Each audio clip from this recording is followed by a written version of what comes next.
hukum, ya, ada aturannya, dan kemudian keputusan Menteri Keuangan tahun 2003 tentang konsultan pajak Indonesia yang telah diubah dengan PMK 98 tahun 2005. Jadi beda ya, seorang kuasa atau lawyer di pengadilan pajak dengan lawyer yang ada di pengadilan perdata atau pengadilan pidana atau pengadilan tipikor. Ya. Nah syaratnya adalah warga negara Indonesia punya izin kuasa hukum, ya, memiliki surat kuasa khusus yang asli dari pihak yang bersengketa, ya. Nah, ini yang huruf D ini yang kadang-kadang nggak bisa didapat oleh sembarang kuasa ya. Bahkan sekelas Hotman Paris itu aja belum tentu bisa beracara di pengadilan pajak. Namun beberapa saat lalu itu semacam Yusri Iza Mahendra dan beberapa lawyer-lawyer itu sempat ya mereka bisa beracara di pengadilan pajak. Karena ada definisi tentang kuasa. Kuasa di pajak itu tidak harus konsultan ya atau pegawainya, tapi sembarang orang yang mempunyai kemampuan untuk bicara tentang perpajakan. Nah, ijazahnya ya, kalau hakim ya, menjadi seorang hakim di pengadilan pajak itu tidak harus sarjana hukum. Demikian juga kalau menjadi kuasa hukumnya itu tidak harus berijazah sarjana hukum. Ya, mau jurusan apapun boleh, sarjana atau diploma 4. Ya. Nah, kemudian harus mempunyai ini ya, dilengkapi dengan SKKB, surat berkelakuan baik, ya, keterangan kelakuan baik dari Polri, dan juga harus punya NPWP. Nah, ini persyaratannya ya, ada 1, 2, 3, 4, 5, 6, 7. Ya, bagaimana dengan pandangan luas kalian? Ya, ini biasanya dia akan diminta sertifikasi. Apakah dia pernah mengikuti pelatihan di bidang perpajakan, ya, brevet A, B, C, ya, atau dulu pernah kuliah di minimal diploma 3 di perpajakan di mana ya. Walaupun mungkin dia punya ijazah S1-nya bukan pajak, tapi mungkin dia pernah kuliah D1, D3, administrasi perpajakan, ya. Itu bisa menunjukkan, atau dia pernah mengikuti pelatihan-pelatihan di bidang perpajakan. Ya, jadi siapapun boleh menjadi kuasa hukum dan tidak harus sarjana hukum. Nah, menariknya di sini ya. Sama dengan hakim pun tidak harus sarjana hukum.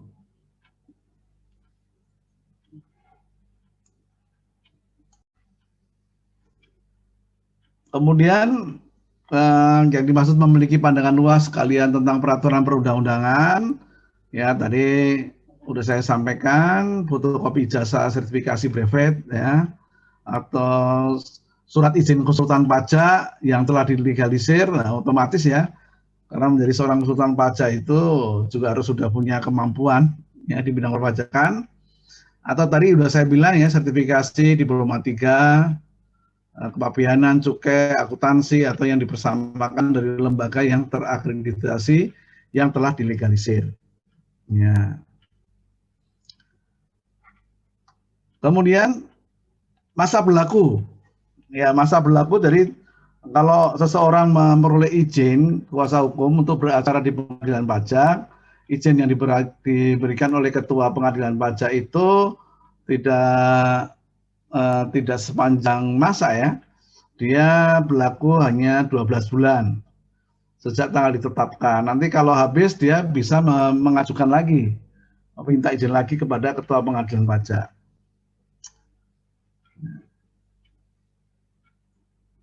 Jadi jangka waktunya hanya 12 bulan. Ya. Nah, dalam hal-hal tertentu seorang kuasa hukum tadi bisa saja beracara ya namun sebelumnya dia belum memperoleh izin. Ya. Jadi dia belum memperoleh izin dari ketua pengadilan pajak, namun dia bisa beracara di pengadilan pajak. Dalam hal ya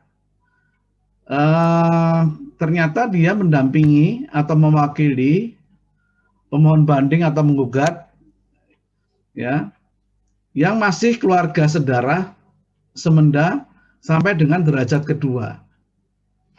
Pegawai atau dia merupakan pegawai dari sebuah perusahaan di mana perusahaannya sedang menjadi pemohon banding atau penggugat, atau dia posisinya sebagai pengampu kalau yang diwakili adalah WP orang pribadi ya, dia pengampunya.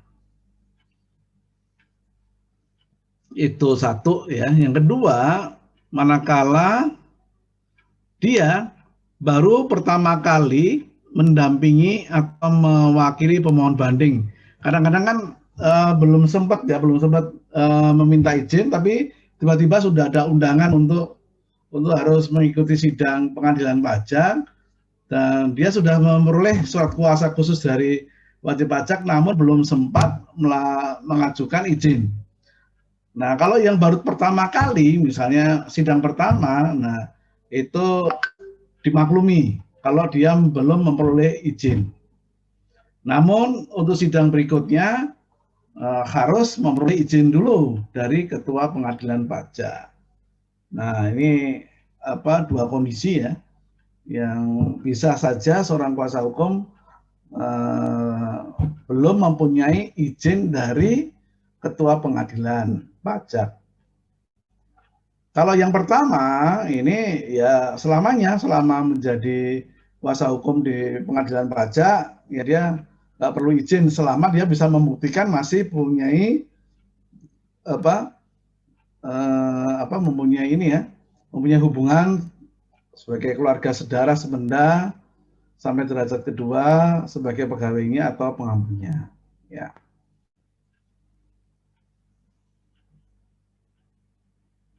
Nah, pada saat hadir di dalam sebuah persidangan, seorang kuasa hukum harus memperhatikan ketentuan-ketentuan sebagai berikut. Nah, pertama, seorang kuasa hukum harus menunjukkan surat kuasa terdaftar atau surat izin sebagai kuasa hukum dari pengadilan pajak. Menunjukkan surat kuasa ya asli bermeterai dari pihak yang diwakili atau dibanding. Kedua,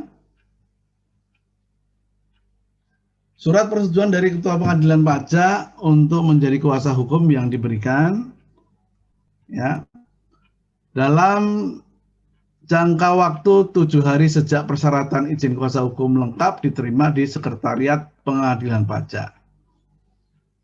Nah, jadi jangka waktunya ini tidak begitu dia meminta, ya, dia langsung diberikan, ya.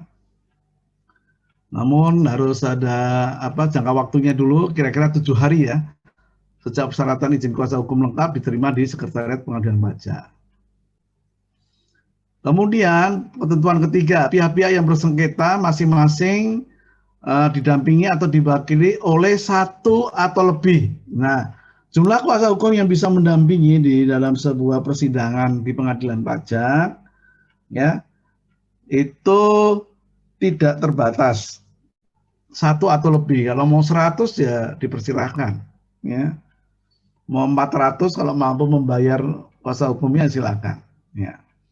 Jadi memang itulah yang menjadi ketentuan, tidak dibatasin, minimal 1.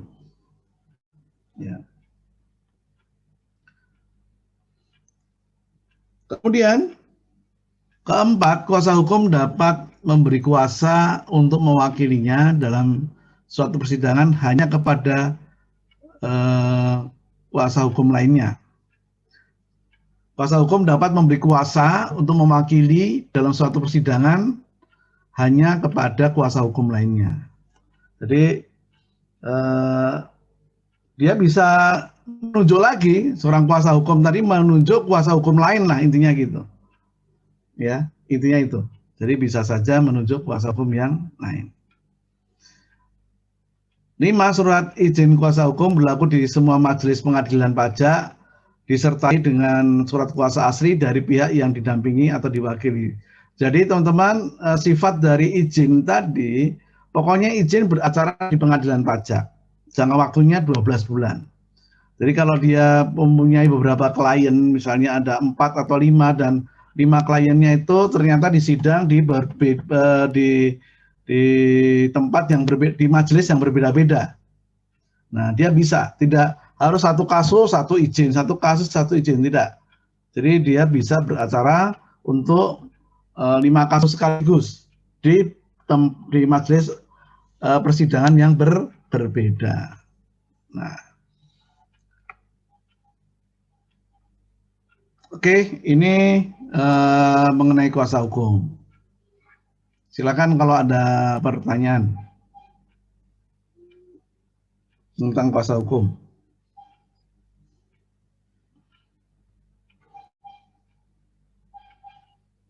Pak, izin mastiin Pak. Oke. Buat yang terakhir tadi berarti misalnya satu orang kuasa hukum dia kan bisa berkuasa atau beracara di 5 pengadilan Pak ya. Nah, betul.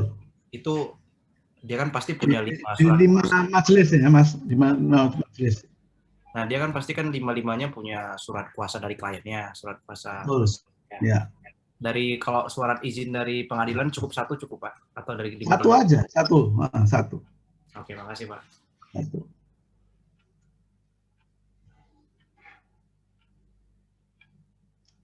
Oke, yang lain ada? Oke, kalau nggak ada kita lanjut.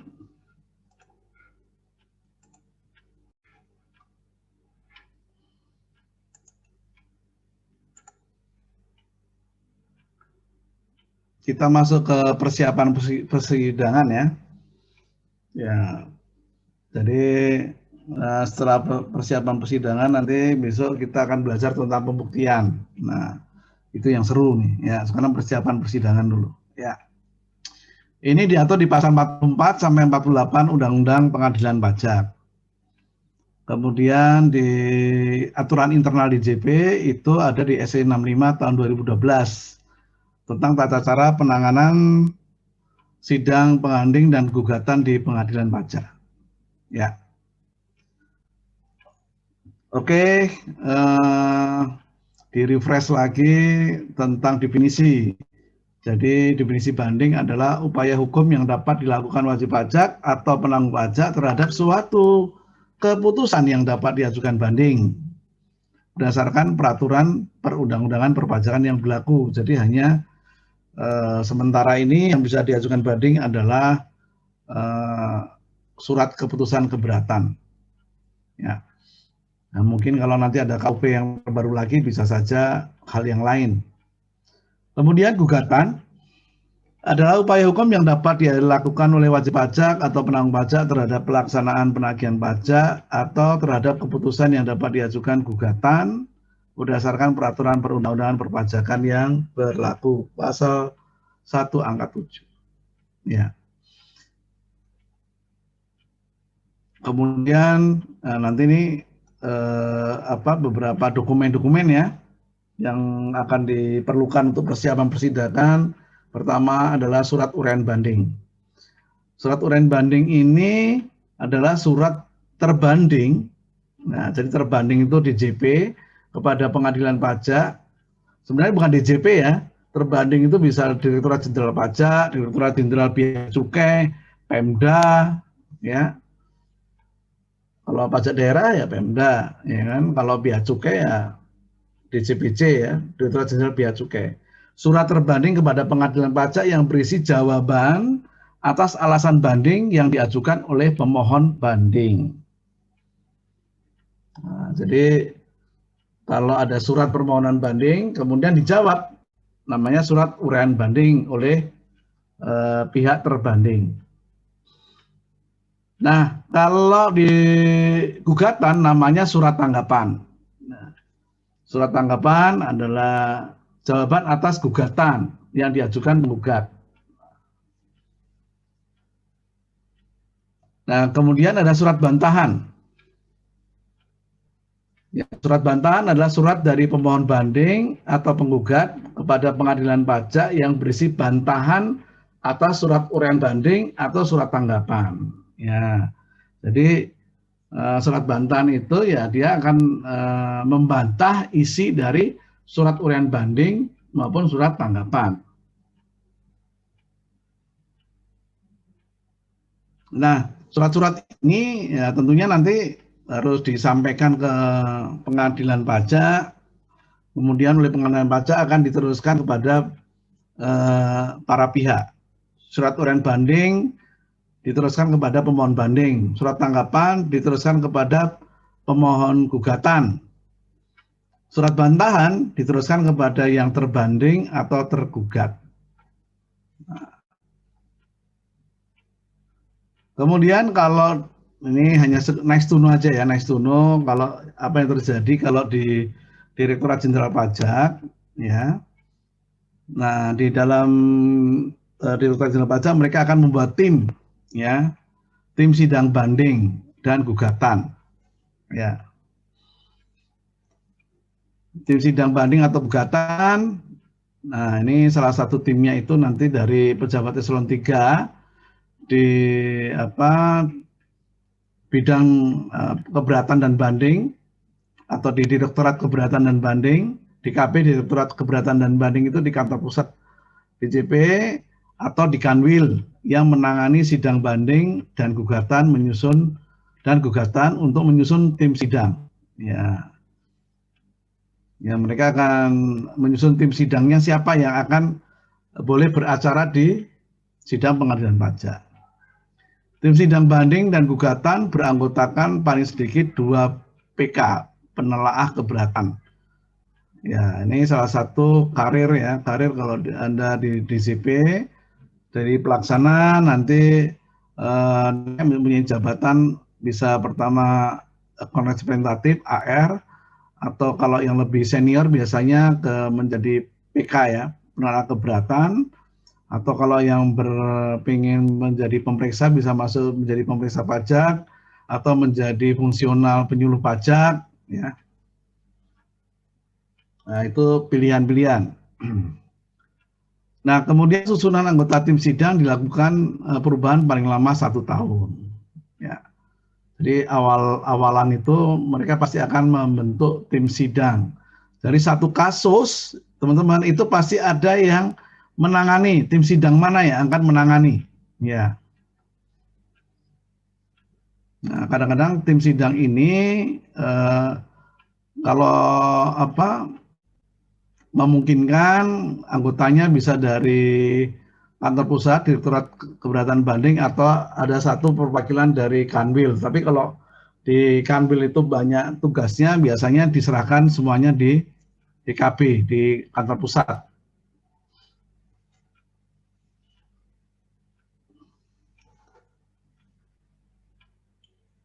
Penanganan surat banding. Nah, surat banding itu penanganannya adalah ini merupakan wewenang dari Kakanwil ya atau direktur keberatan banding. Tergantung ada nanti kira-kira yang mau menjadi timnya itu siapa ya.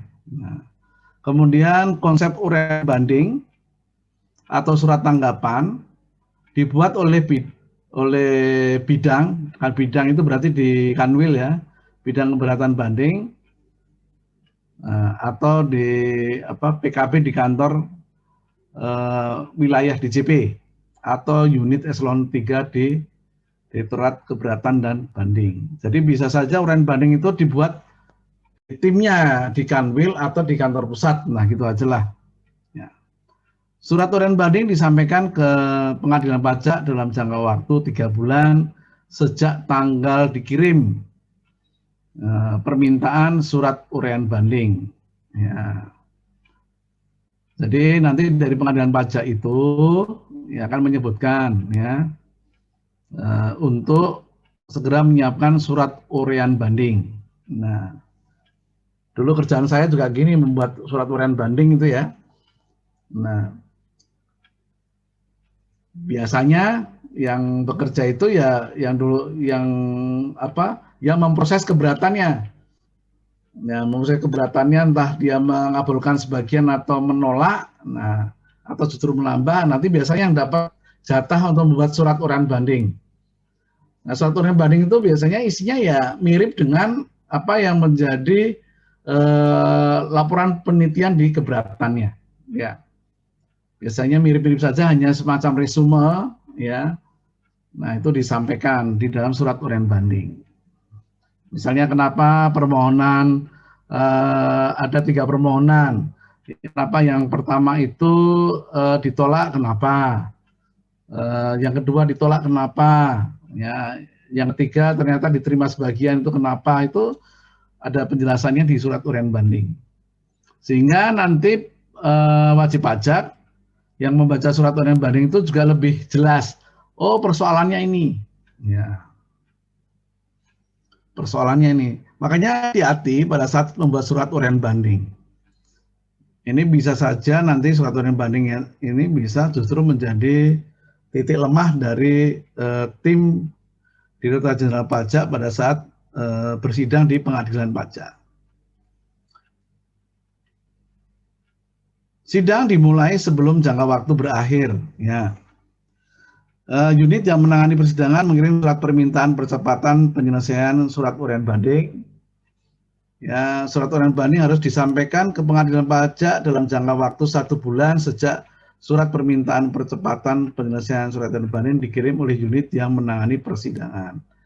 Nah, biasanya kalau yang menangani persidangan itu dipilih dari Direktorat Keberatan Banding dari kantor pusat. Nah, ini di Kanwil yang dulu memproses surat keberatannya, diingatkan nih, mana nih surat uraian banding kok nggak selesai-selesai kan? Karena ada jangka waktunya, yaitu 3 bulan. Ya.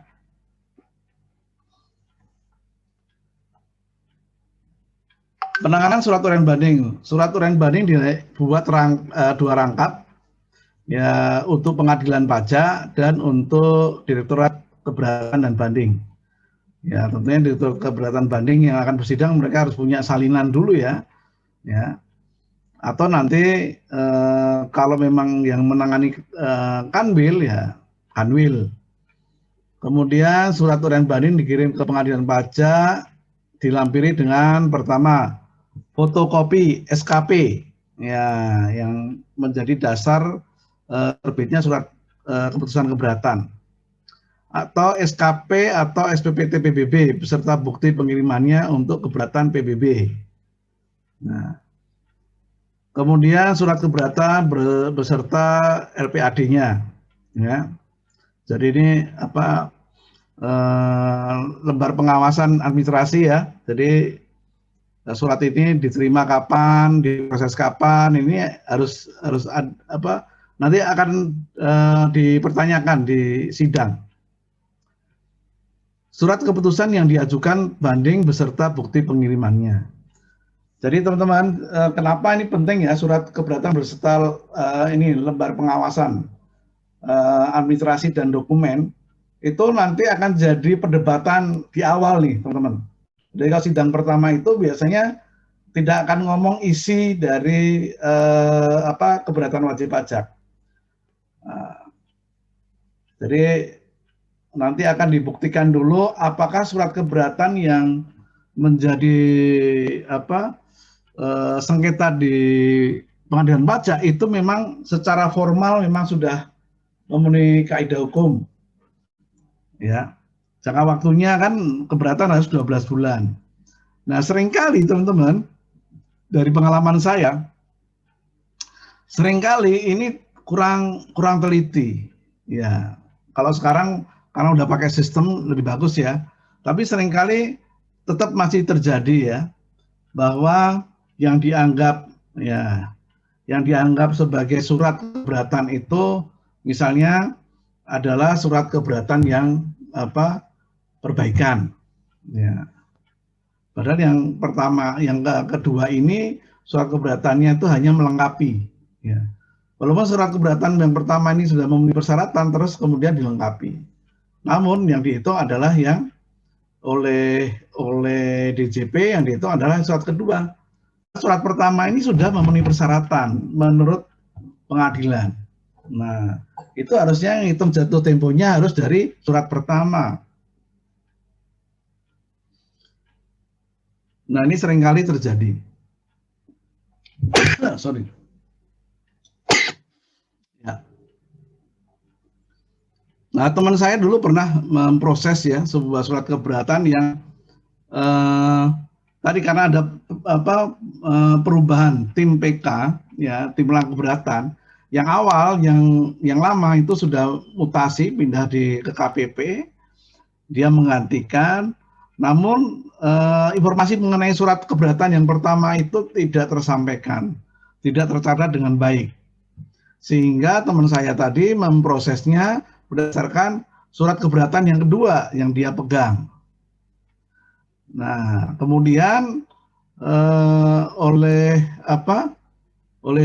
wajib pajak justru itu nanti menjadi sumber salah satu yang akan didiskusikan atau dibincangkan di majelis hakim di pengadilan pajak, bahwa ternyata surat keberatan yang akan menjadi sengketa ini ternyata sudah melewati batas waktu surat keberatan, yaitu 12 bulan sejak surat permohonan itu diterima.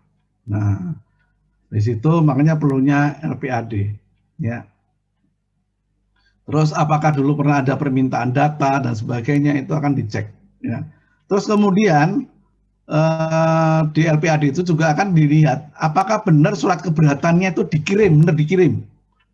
Ada bukti pengirimannya enggak? Nah, kalau pihak DJP, pihak terbanding tidak bisa membuktikan surat keberatannya sudah dikirim atau tidak bisa menunjukkan bukti pengiriman suratnya, itu juga bisa kalah di depan. Berarti memang ini secara formal tidak memenuhi persyaratan. Nah, akhirnya hakim nanti tidak akan melakukan sidang selanjutnya yang berisi tentang materi banding. Nah, secara hukum nanti surat keberatannya dinyatakan cacat, ya, sehingga permohonan banding wajib pajak otomatis diterima sepenuhnya. Ya. Biasanya diterima sepenuhnya itu kembali kepada surat keberatan di awal. Dia minta apa, itulah yang akan diberikan. Ya.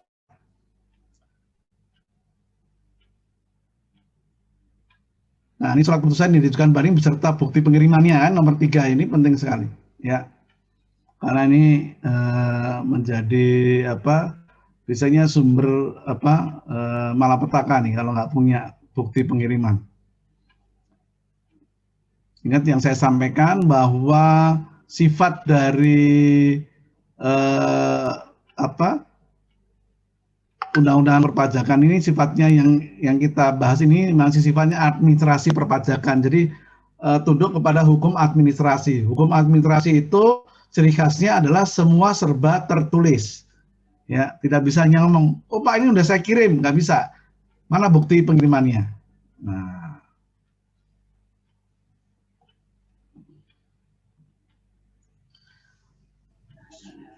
surat uraian banding dikirim ke DKP atau Kanwil yang menangani sidang dilengkapi dengan, kalau ini dari pembuat uraian banding, ya. Nah, ini dilengkapi dengan fotokopi surat ketetapan pajak, ya, fotokopi surat keberatan beserta tanda terima, fotokopi surat keputusan yang diajukan banding beserta bukti kirim, kemudian fotokopi surat banding wajib pajak, fotokopi laporan hasil pemeriksaan beserta KKP. LHP itu laporan hasil pemeriksaan beserta KKP itu kertas kerja pemeriksaan, ya, beserta kertas kerja pemeriksaan. Ya, dulu saya pernah jadi dikasih pemeriksaan. Nah, ini yang saya jaga nih, teman-teman, ya. Sebagai kasih pemeriksaan saya menjaga ini. Jangan sampai laporan hasil pemeriksaan maupun kertas kerja pemeriksaan itu tidak ada. Karena seringkali LHP dan KKP ini suka dipinjam beberapa pemeriksa. Tahun ini diperiksa oleh tim pemeriksa A. Kemudian karena tahun pajak berikutnya diperiksa oleh pemeriksa yang berbeda, LHP tim A ini dipinjam tim B. Tapi kadang-kadang itu tidak sepengetahuan dari saya sebagai kasih pemeriksaan. Nah, kadang-kadang selalu stok of none. Karena bahaya ini kalau LHP atau KKP ini tidak ada juga. Nanti kalau diminta oleh majelis hakim untuk menyampaikan mana bukti LHP dan KKP-nya, apakah benar sudah diperiksa, itu diminta laporan hasil pemeriksaannya seperti apa, kertas kerja pemeriksaannya seperti apa. Kalau nggak bisa menunjukkan, wah ini jangan-jangan pemeriksaannya ngawur nih, main istilahnya main tembak saja. Nah itu ya.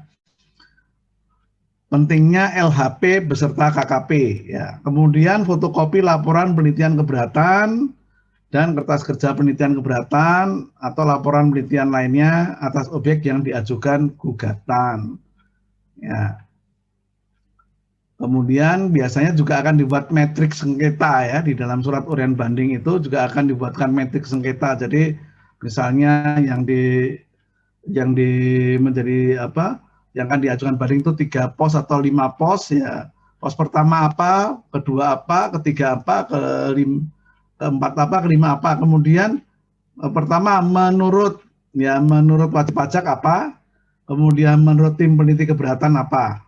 Nah, terus kemudian biasanya ditambah lagi menurut di dalam surat permohonan bandingnya, karena kadang-kadang berbeda itu antara pada saat mengajukan keberatan dengan pada saat mengajukan banding itu kadang-kadang alasannya berbeda sehingga metriknya kelihatan.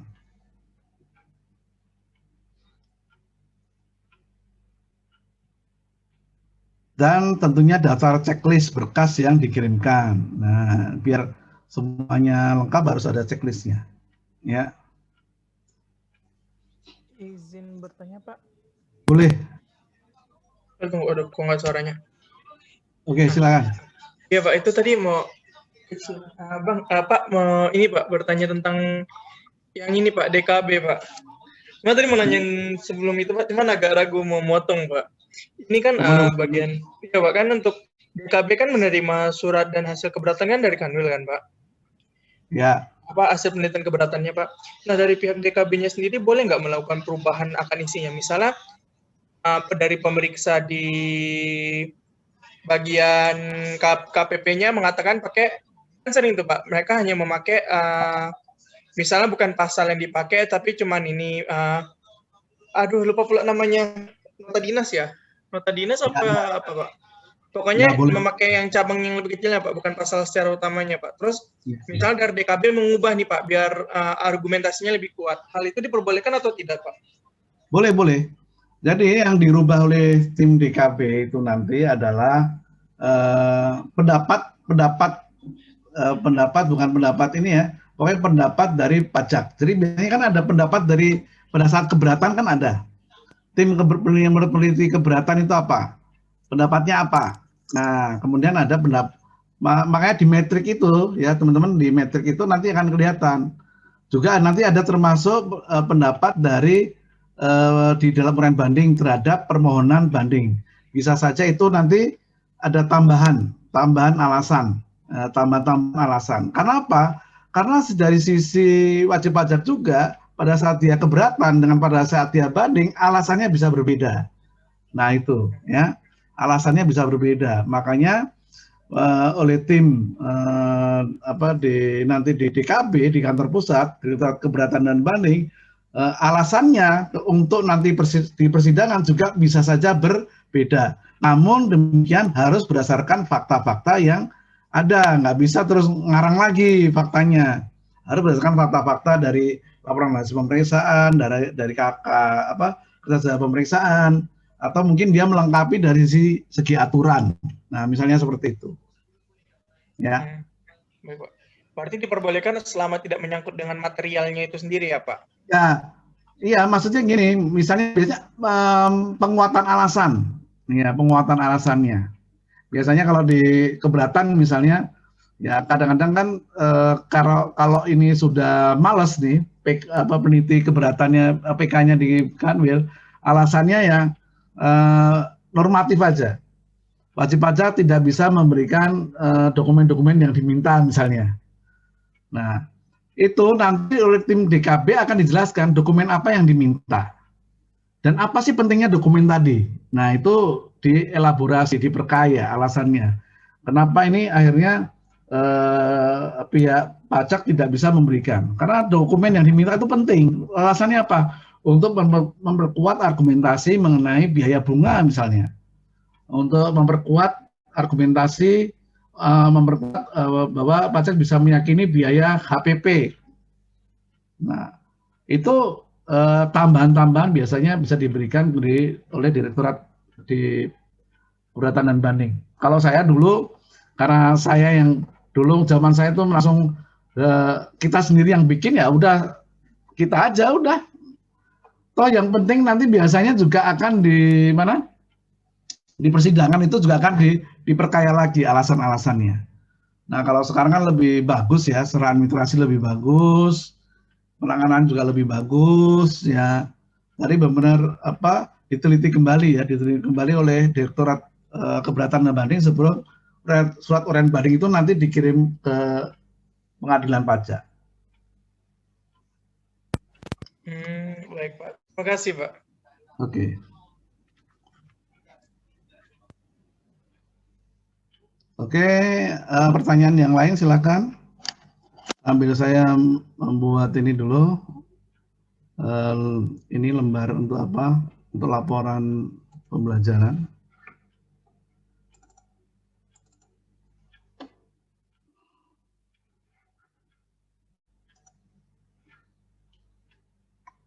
Bentar ya.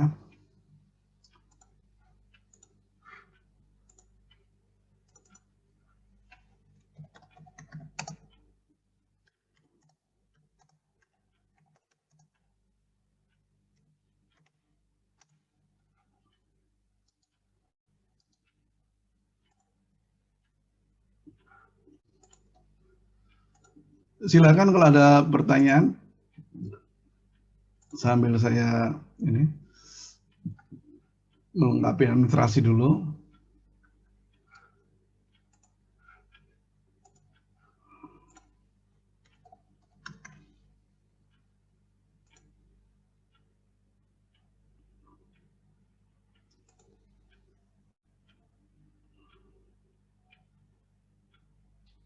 Yang ngambil KTA soal ini keberatan banding ada nggak?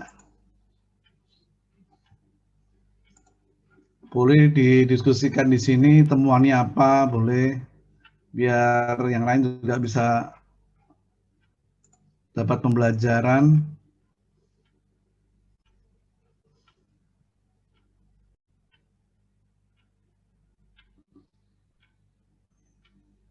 Yang dosen pembimbingnya Pak Beni siapa? Biasanya Pak Beni itu pasti minta untuk ini KTA-nya tentang satu putusan di pengadilan pajak. Siapa di sini? Ada nggak? Masa nggak ada satu? Harus ini ya Pak, harus berhubungan dengan pengadilan ya Pak. Soalnya saya ada Pak, tapi cuma ini doang Pak, gugatan doang Pak, KTTA saya. Nggak apa-apa. Ya nggak apa-apa. Gimana? Ceritanya gimana ceritanya? Jadi ini Pak, kalau kasus saya itu ini Pak berkaitan dengan procurement Pak, procurement untuk konstruksi. Jadi kan kalau konstruksi itu kan ada sistem kontrak, sebutan sistem kontraknya itu kan EPC kan Pak, engineering, procurement, dan ini construction. Nah, itu kan salah satu jenis kontrak yang sering kali jadi ini ya Pak, jadi dispute di pengadilan ya Pak, sampai muncul ini PMK 35 kemarin. Jadi waktu itu saya ngambil satu kasus Pak, antara PT Dongfang Electric, Decip Electric, C-nya saya lupa, Indonesia Project, itu konsorsiumnya PT Dongfang yang di Cina, dengan ini Pak, DJP Pak, soal pembangunan salah satu PLTU lupa pula namanya Pak. Inilah Pak, karena udah selesai jadi lupa Pak namanya. Nah, kira-kira apa? Iya Pak. Yang jadi di struggle-nya itu di bagian ini procurement-nya Pak. Sebenarnya ada dua yang dipermasalahkan, yaitu procurement dan pemajakan atas persentase untuk ini percentage of population-nya Pak. Cuman waktu itu saya bahas yang procurement-nya aja Pak. Nah kalau dari sisi formalnya kan kita pelajaran yang ini kan lebih dari ke sisi formalnya kan Pak. Ya. Nah, untuk sisi formalnya itu sendiri, sebenarnya udah lumayan memenuhi dari waktu timeline-nya meskipun cukup lama sih Pak. Kasusnya itu 2008, 2009 ya, tahun pajak 2010. Ya. Selesainya 2018 Pak, 8 tahun. Nah, padahal ketentuannya 12 tahun. bulan. 12 bulan. Nah, itu sampai ke gugatan 12 tahun. Sampai ke gugatannya itu 2018 baru ketok palu, Pak. Ya. Jadi waktu itu keberatannya keluarnya tuh lumayan cepat juga, Pak. Cuman lama di pengadilan, lumayan lama, Pak, di pengadilannya. Itu sih, Pak. Kalau kasusnya DJP kalah sih, Pak. Karena yang menarik adalah ya, kenapa kok padahal di Undang-Undang Pengadilan Pajak sendiri ya, menyatakan kan 12 bulan. Kenapa tuh bisa sampai tahunan?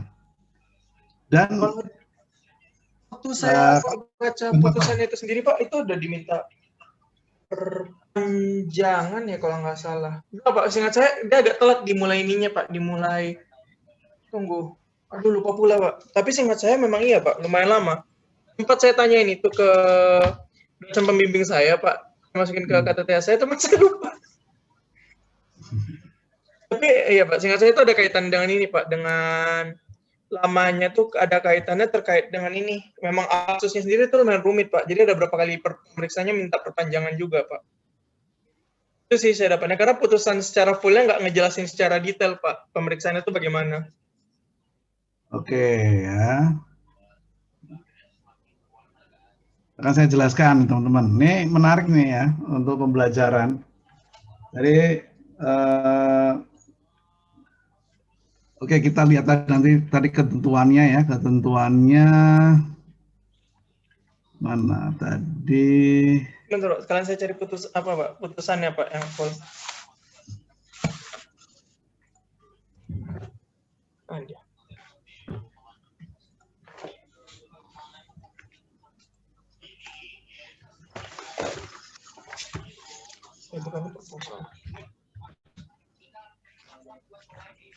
Tadi 12 bulan mana ya? Tadi kayaknya ada ya. Di sini ya? Kayaknya sebelum kuasa hukum deh, Pak. Sebelum kuasa hukum ya. Oke ya, teman-teman. Oke, saya ceritakan nih ya. Jadi kalau kita lihat ya. Sebentar, ada nggak di sini? Ini pengadilan pajak ya.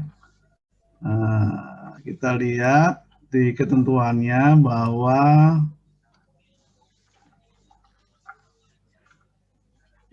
tapi Pak, coba ingat juga Pak, saya kan ada dua kasus, dua putusan pembandingan Pak. Putusan pembandingnya juga lumayan lama Pak. Itu kayak ya, tahun pajak, mana tahun pajaknya? Pajak 2009 tapi pada baru digugatnya sekitar 2016-2017 Pak. Iya. 3 kasus itu Pak semua. Aduh, di mana 12 bulan itu? Pakai fitur search saja Pak, search itu. Di yang enggak dibanding diajukan.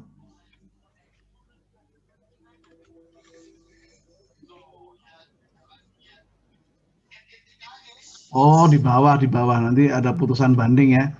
Oke ya, jadi gini teman-teman. Ini memang dulu saya juga bingung waktu saya belum mengetahui ya. Ternyata gini ya, di dalam sebuah, ini sifat dari sebuah persidangan dan apa sih yang menjadi kewenangan seorang hakim. Kalau seingat saya di kelas 602 udah saya jelaskan, tapi di kelas ini saya nggak tahu udah saya pernah jelaskan belum. Tentang kekuasaan kehakiman, tentang kekuasaan seorang hakim. Ya, karena nanti juga akan kita lihat soal pembuktian ya, di pembuktian. Jadi, hakim itu ya teman-teman, pada saat dia melakukan memutuskan sebuah perkara, ya, itu kadang tidak terikat dengan hukum positif yang berlaku. Paham nggak di sini? Ini dulu, kadang tidak mengikuti hukum positif yang berlaku. Misalnya, misal begini, misalnya ada ketentuan misalnya ya, bahwa kalau wajib pajak itu kurang bayar, kemudian terjadi keterlambatan pembayaran, pasti kan harus kena sanksi bunga ya. Misalnya seperti itu. Namun hakim bisa saja kalau melihat sanksi bunga yang diberikan itu tidak wajar, artinya ini memberatkan wajib pajak secara keadilan nggak terpenuhi, rasa keadilan tidak terpenuhi, bisa saja sanksi bunga itu langsung dihapuskan oleh hakim. Nah, padahal secara ketentuannya ini harus ada bunganya, Pak. Kalau kurang bayarnya ada, masa nggak ada sanksi bunganya? Nah, tapi hakim bisa saja karena rasa keadilan. Terus kemudian misalnya dalam kaitan dengan jangka waktu penyampaian surat banding atau surat keberatan misalnya, itu kan harus 3 bulan. Kalau lewat bagaimana? Nah, itu pun kalau ketentuannya kan jelas ya.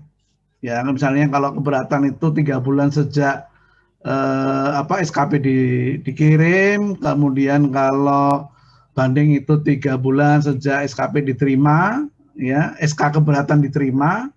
Nah, itu bisa saja hakim bisa berpendapat tidak harus 3 bulan.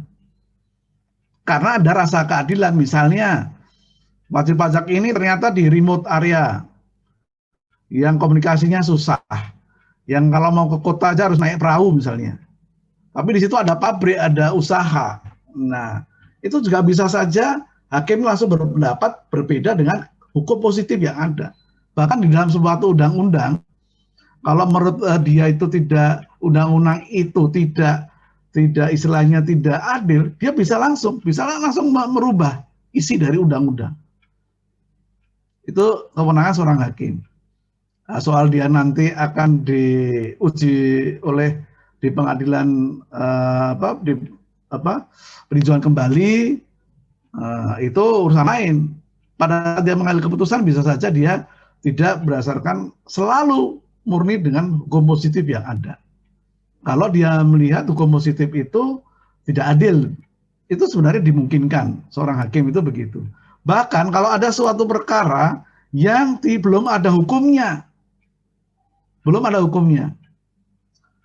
ya hari ini saya bersama teman-teman kejaksaan, KPK, kemudian PPATK, BNN, dan lain-lain itu berbicara tentang yang sekarang lagi ngetren itu tentang kejahatan TPPU melalui aset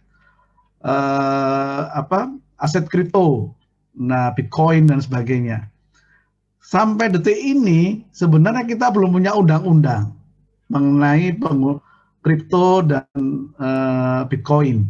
Ya, kita sudah memperdagangkan uang Bitcoinnya ada, tapi belum bisa menjadi alat penukaran. Tapi secara undang-undangnya mengaturnya itu belum ada.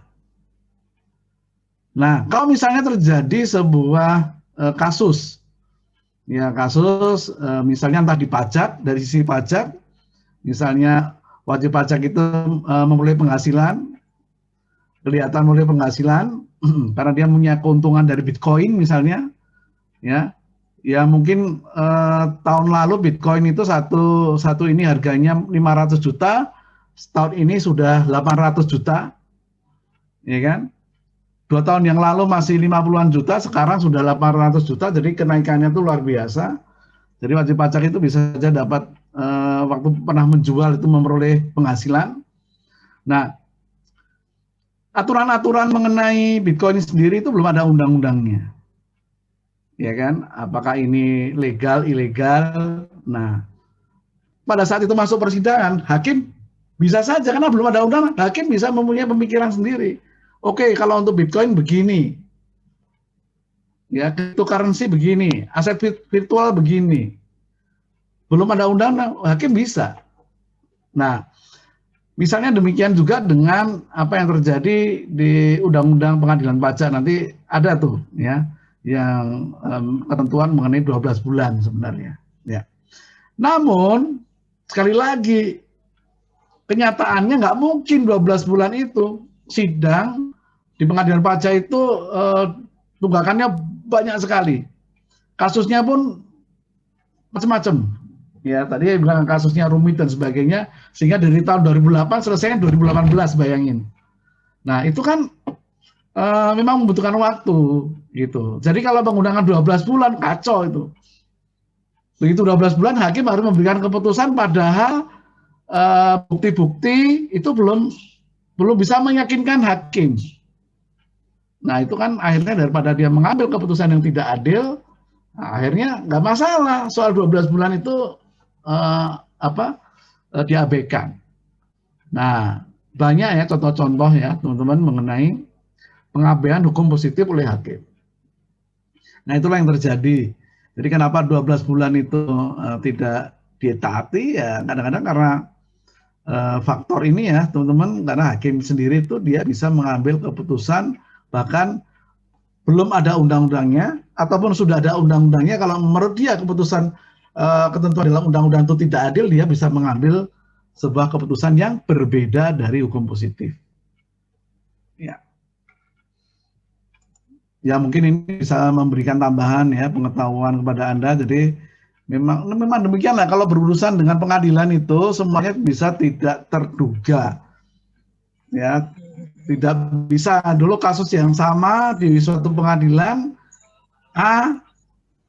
ya nggak usah di pengadilan berbeda, pengadilan yang sama tapi majelis hakim yang berbeda, hasilnya bisa berbeda.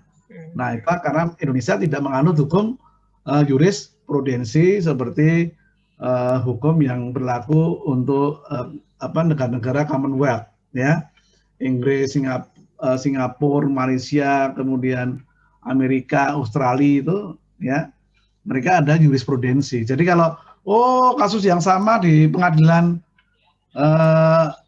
Aceh sudah pernah diputus, pengadilan Jakarta ngikut, nggak masalah karena ada hukum jurisprudensi.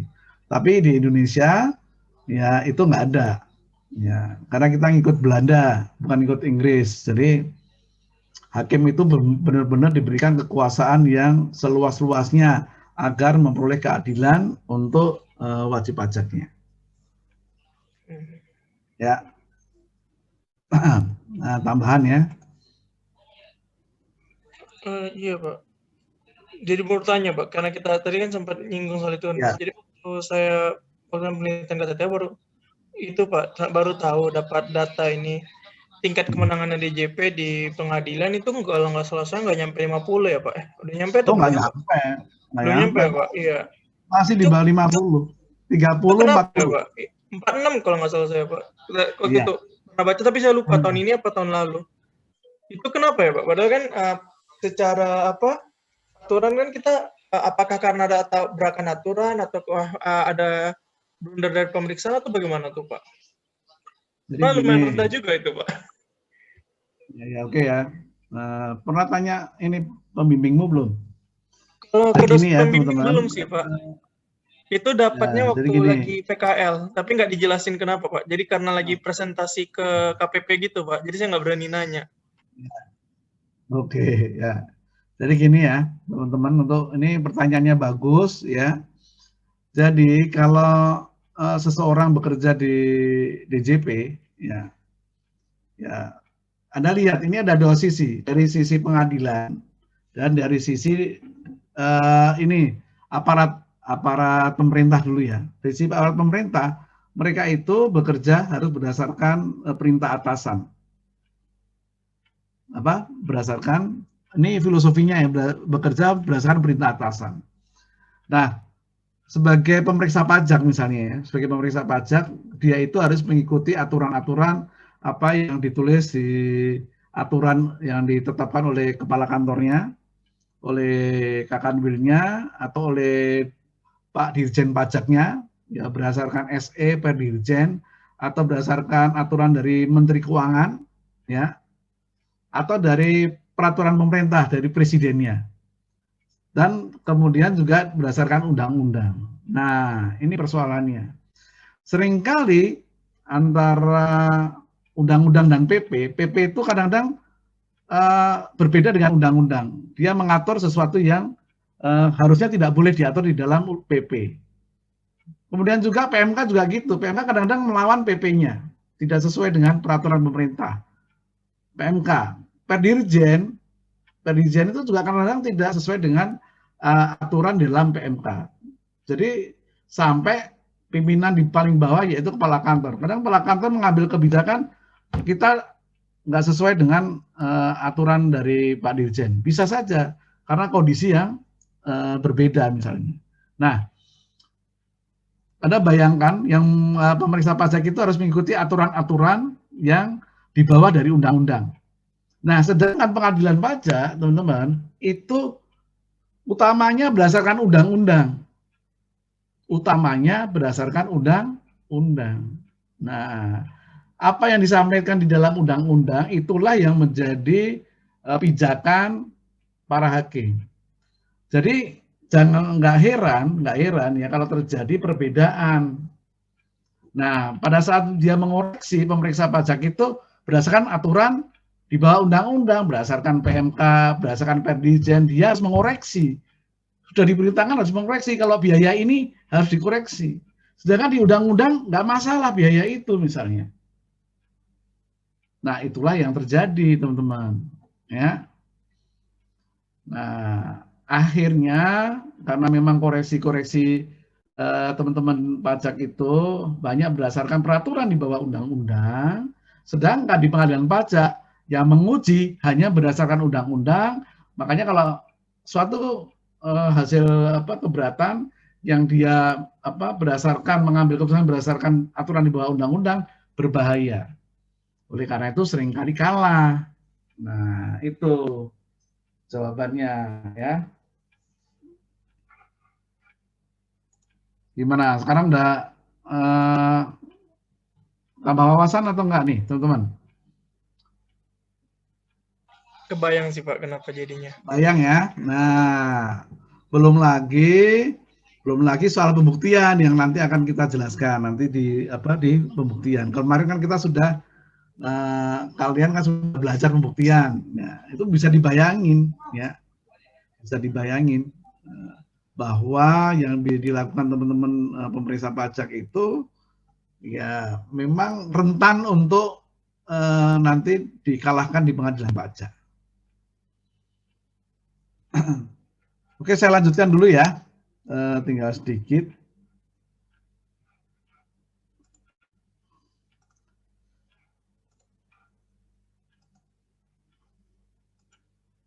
Kalau tadi banding, nah sekarang ke ini. Kita sampai jam berapa? 8. Sampai jam berapa nih? 20.40 Pak. Nah, 20.40 ya. Oke. Nah, tadi surat banding, surat uraian banding. Kalau sekarang surat tanggapan. Nah, kalau surat tanggapan harus diselesaikan dan disampaikan ke pengadilan pajak dalam jangka waktu 1 bulan. Kalau uraian banding 3 bulan. Sejak tanggal dikirim permintaan surat tanggapan. Oleh siapa? Oleh pengadilan pajak. Surat tanggapan dibuat 2 rangkap untuk pengadilan pajak, ya, dan untuk Direktorat Keberatan Banding atau Kanwil yang menangani sidang. Kemudian surat tanggapan dikirim ke pengadilan pajak dilampiri fotokopi dokumen yang diajukan gugatan sebagaimana dimaksud dalam pasal 23 Undang-Undang KUP atau fotokopi bukti pengiriman objek gugatan. Nah, teman-teman, kalau kita lihat ini ada jangka waktu 1 bulan. Loh, Pak, gimana Pak kalau misalnya ternyata DJP itu lewat 1 bulan? Apakah kemudian hakim serta-merta tidak menggunakan? Atau kemudian dianggap langsung DJP kalah? Enggak gitu juga. Ya, ini kan untuk kelengkapan administrasi. Memang harus 1 bulan. Cuma kalau lewat biasanya nanti teman-teman DJP akan diomelin. Kalau kalian memang nggak menghormati dan lain-lain, itu bisa memberatkan, ya, bisa memberatkan dan keputusan dari hakim. Ya, makanya aturan main harus tetap dibuat ya, dilakukan ya, dipenuhin. Kalau ada 1 bulan ya 1 bulan. Nah, gunanya apa, teman-teman? Karena nanti kalau ini tidak diatur, jadi kasihan penggugat ini untuk memperoleh kepastian hukum itu agak lama. Nah, kenapa kok ini 1 bulan beda dengan uraian banding ya teman-teman? Masalahnya kalau gugatan ini, misalnya kalau gugatan berkaitan dengan penagihan pajak ini kan perlu waktu yang lebih cepat, harusnya perlu waktu lebih cepat. Misalnya pelaksanaan SP, misalnya pemberitahuan SP, atau pada saat yang digugat itu pada saat penyitaan atau saat pengumuman lelang, ini kan harusnya cepat nih, ya harusnya cepat. Kalau enggak ya jadi lelangnya bisa tertunda-tunda, nggak karu-karuan. Ya, ujung-ujungnya padahal memang perlu dilelang atau tidak, ini kan harus segera. Makanya tanggapannya lebih cepat daripada uraian banding.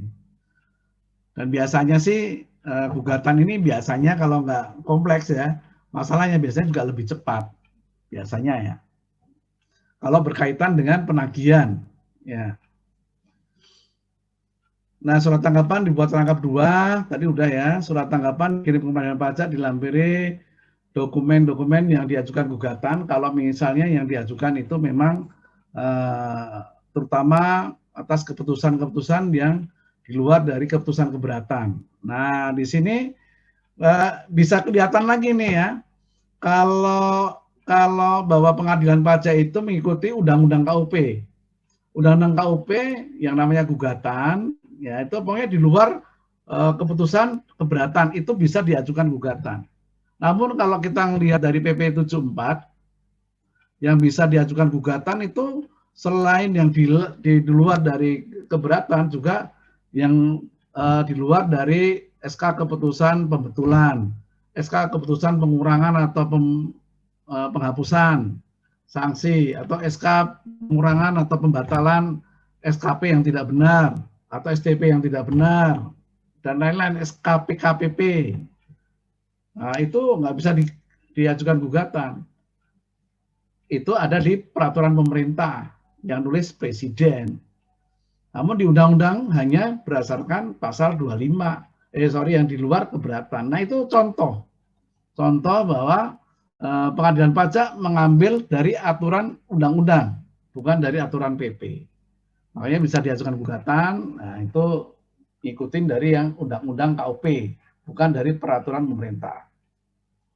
Fotokopi bukti pengiriman objek gugatan, ya, juga dilampiri oleh fotokopi dokumen diajukan gugatan, bukti pengiriman objek gugatan, laporan penelitian atas objek yang diajukan gugatan. Jadi dibuatkan dulu laporan penelitiannya, ya. Misalnya kalau soal penyitaan ya oleh juristanya dibuatkan laporan penelitian mengenai kenapa kok disita barang itu, gimana kondisinya, kapan, situasinya seperti apa, ya kan. Fotokopi dokumen yang terkait dengan objek yang diajukan gugatan. Ya misalnya kalau dia menyita misalnya tanah, bangunan, mobil, dokumen-dokumen yang dia punya itu apa saja, ya. Kalau udah mau lelang itu dokumennya pasti lengkap. Tapi pada saat penyitaan kadang-kadang dokumennya itu minim. Ya. Fotokopi surat gugatan wajib pajak, kemudian daftar checklist arsip yang dikirimkan. Lebih dikit ya, lebih dikit dari surat uraian banding. Nah, itu bicara tentang penanganan surat tanggapan atau penanganan surat uraian banding. Ya, kemudian bagaimana penerbitan surat tugasnya. Nah, nanti ini surat tugas yang orang-orang yang ditunjuk yang akan beracara mewakili DJP di sidang pengadilan pajak.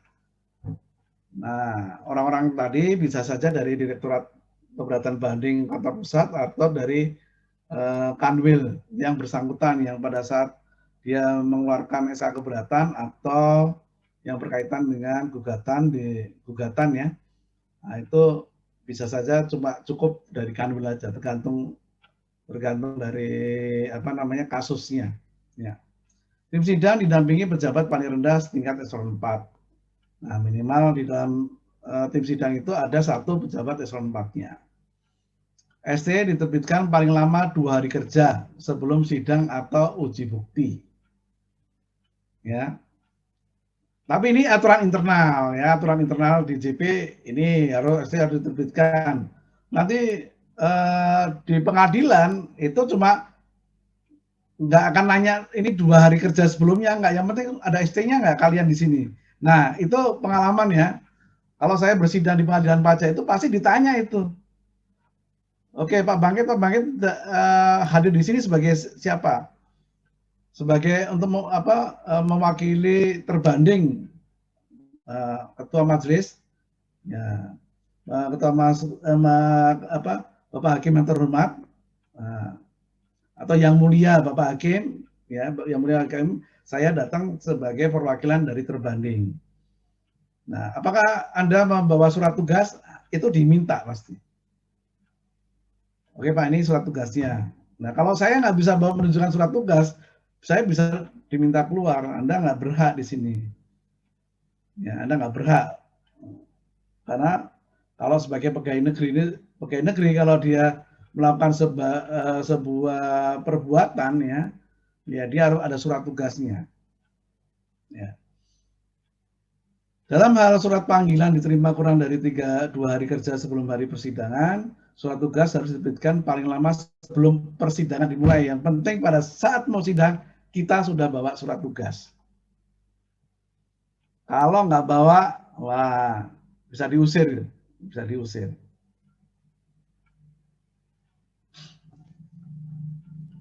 Nah kalau sekarang enak ya, sekarang bisa misalnya ini tolong terbitkan surat tugas ya, bisa di email langsung di print, nah, bisa. Oke, persiapan sidang yang dipersiapkan adalah mempersiapkan dan mempelajari berkas-berkas yang akan digunakan dalam persidangan.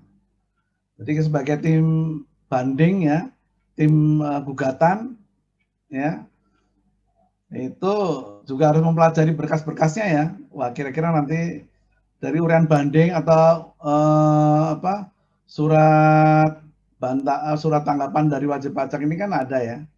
Nah, ini kita harus ini baca ya, baca lagi tanggapannya seperti apa. Permohonan banding maupun dari permohonan gugatan harus dibaca. Ya. Kemudian dilihat juga surat uraian bandingnya sebenarnya sudah pas atau belum. Ya nanti kalau belum ya nanti pada saat sidang harus disampaikan juga apa yang perlu ditambahkan. Membuat resume pokok sengketa berdasarkan berkas-berkas yang tersedia dalam sidang banding atau gugatan. Ya. Bila sebelum sidang pertama data belum diperoleh, resume sengketa dibuat dengan keterangan data belum diperoleh dan harus dibuat sebelum sidang kedua dilaksanakan. Ini untuk internal ya. Tim sidang dapat memanggil AR, pemeriksa atau PK, atau kepala seksi yang memproses keberatan, atau pegawai lainnya yang melakukan pembahasan materi sengketa. Nah, kemudian hasil pembahasan dari berkas-berkas tadi itu nanti dibuatkan laporan. Ya.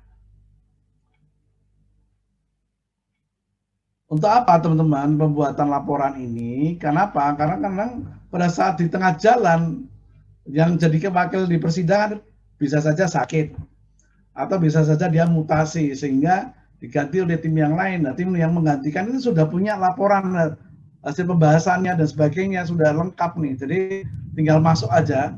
Dia sebagai tim ada SK-nya baru, dia bisa langsung ngikutin nggak masalah. Nah, kemudian pada saat pelaksanaan sidang, ya, tim tadi, ya, pertama menyampaikan keterangan lisan tentang pemenuhan formal dan material surat banding atau surat gugatan.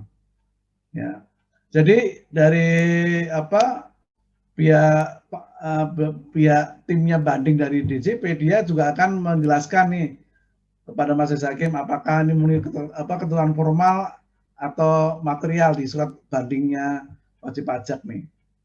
Ya kalau memang tidak memenuhi ketentuan formal, kita bisa sampaikan di sidang. Menyampaikan dokumen atas permintaan hakim. Ya. dapat menyampaikan penjelasan tertulis terkait sengketa atas permintaan hakim atau apabila diperlukan.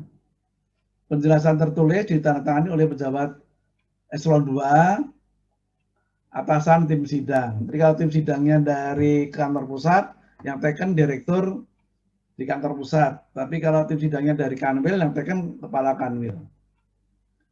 Kemudian pegawai yang hadir dalam pelaksanaan uji bukti menyampaikan pendapat dalam berita acara uji bukti terhadap dokumen yang disampaikan oleh pemohon banding atau penggugat.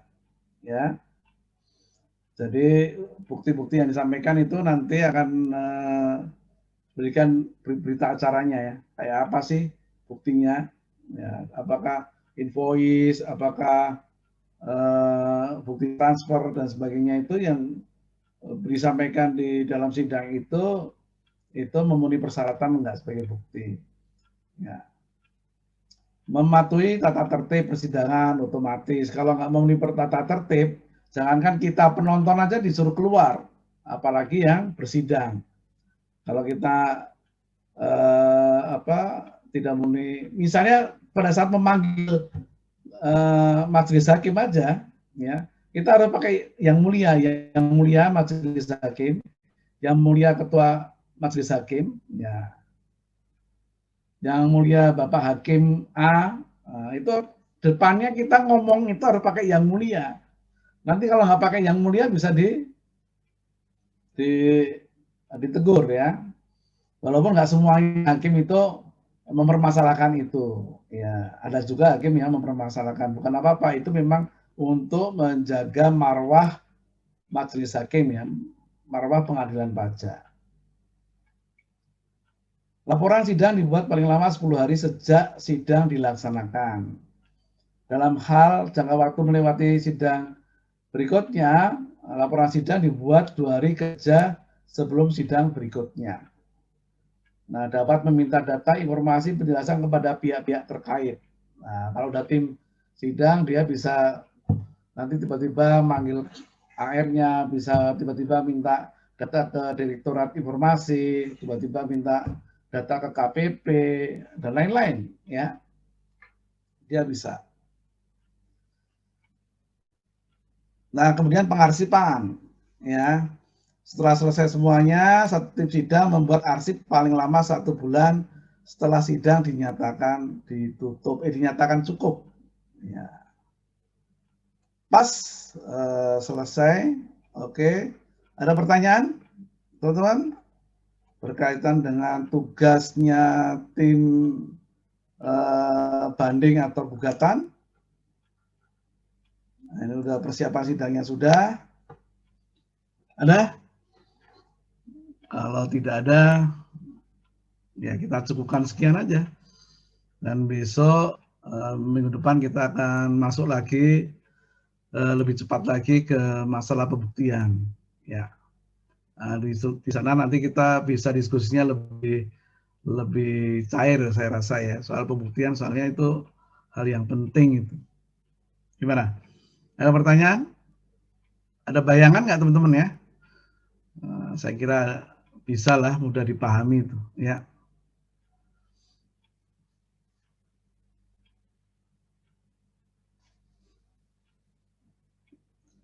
Dulu sebelum saya aktif sering ikuti sidang-sidang di pengadilan pajak, juga saya sering pernah jadi saksi di sidang-sidang tipikor ya kan. Nah itu kadang-kadang pemikiran saya itu terlalu aparat sentris ya. Lu ini hakim mau nggak ngikutin aturan hukum yang ada sih? Nah, padahal nggak kayak gitu. Ya kalau sudah hakim bicara itu ya dia ngikutin apa yang dalam pikirannya, itu ada keyakinan hakim ya sebagai alat bukti ya, walaupun akhirnya itu bisa aja menabrak aturan yang ada, nggak masalah, yang penting dia bisa mempertanggungjawabkan untuk hati nuraninya. Oh aturan ini memang nggak beres misalnya. Oke, terima kasih. Kalau nggak ada ya kita udah mau jam 8:30. Pesan saya cukup banyak istirahat ya, jaga stamina, kesehatan ya, Saya rasa kan Anda sudah plong semua ya, nggak ada yang menjadi apa momok lagi, tugas akhir udah selesai, ya kan? Tinggal nanti ujian akhir lah, ya. Insya Allah itu lebih mudah, ya. Kalian nggak ada ini ya, ujian istilahnya, kalau dulu saya D4 ada ujian komprehensif, nggak ada ya kalian ya? Ujian biasa saja selesai ya.